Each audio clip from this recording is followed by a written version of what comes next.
Hey, what's going on? This is Andre from OnlySanders.net.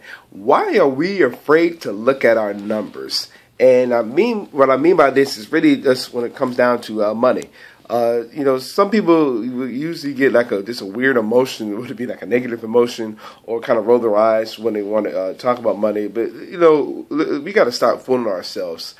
Something when it comes to money, something that Donald Trump mentioned in his book when he collaborated with Robert Kiyosaki and Why We Want to Be Rich, and he said point blank, money isn't everything, but it involves everything that is important. So, I mean, whatever that you want to do, let's just be honest with ourselves. It does require, let's say if you want to go travel, you want to go spend some more time. But let's say if you get caught up, let's say you're working long hours, let's say you own a business as well, and you spend a lot of time with it. What's the main reason why? Not saying the motivation is money, but for what the meaning of what you want to do with the money. It comes down to that, as far as it comes down to using that money to whatever you want to use it for, And I just, like I said, just talking about that or whatever. I get tired, and I don't want to say hate, but I have a really huge dislike when people are like, all you do is want to talk about money. And like I just said a few moments ago, we got to start fooling ourselves, because I mean, let's say if it's not important, then why is it the statistic as far as, and it's probably higher, that divorces, half of marriages end divorces, and it usually involves what? Money. I mean, come on now. Like I said, we are fooling ourselves with this.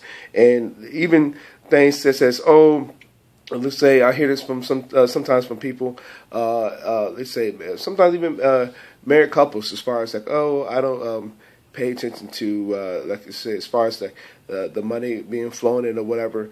What's the point of ignoring the numbers? Like I said earlier, why not go check it out for yourself? Or some people like to have a financial planner. But again, why not go check those numbers for yourself? Something as simple maybe as a budget, but not just only just having a budget. If you're also caught up in now kind of twisting the subject a little bit, you're somebody, let's say, who wants to buy something. Not saying having nice things are wrong, but you get caught up into wanting to keep up with the Joneses. I mean, come on now. It's not so much financial education. What Robert Kiyosaki and Kim Kiyosaki have been preaching for years. It's also a discipline thing. A lot of people don't want to just sit and question things such as, okay, there's this mortgage, there's a house mortgage, there's a car note, student loans.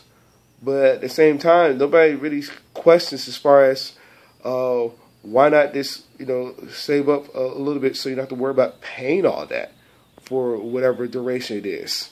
A mortgage for 30 years, a car note for however long. We know the interest adds up, but nobody sits there and questions as far as it's just a way to just knock it all off in a lot fewer payments, if not one. You see what I'm saying? But again, like I said, because of our ignorance as far as I don't want to talk about it, I don't want to look at the numbers or whatever. I mean, it's ridiculous. And I've been an advocate here the last couple of years as far as why not play the cash flow game that Kiyosaki's created years ago.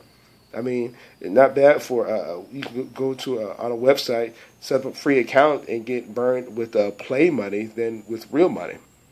You see what I'm saying? And it's also interesting as well too that even politician Ron Paul, and I was in the middle of his book in the Fed, said this as well, as far as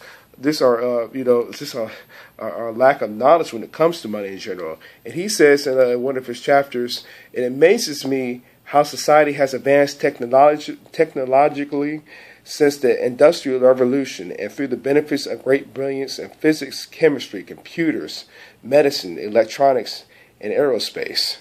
Nations, even with a partial understanding of how free markets work, have benefited tremendously from the abundance created. Yet, with all this knowledge, few understand some of the simplest economic truths regarding money.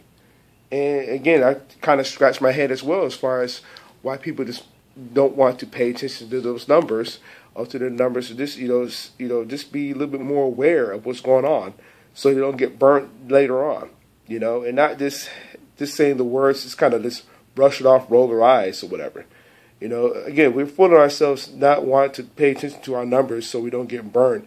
And that's the reason why I mentioned things such as that can add up interest. And also not just complaining about it, but just finding out better ways just so you don't have to get caught up in possibly bad debt down the road. So something I just want to leave you with. And if you gotten value for what we shared here, I'd love to read your comments below. Or like I said, this video. That being said, I will see you in the next video.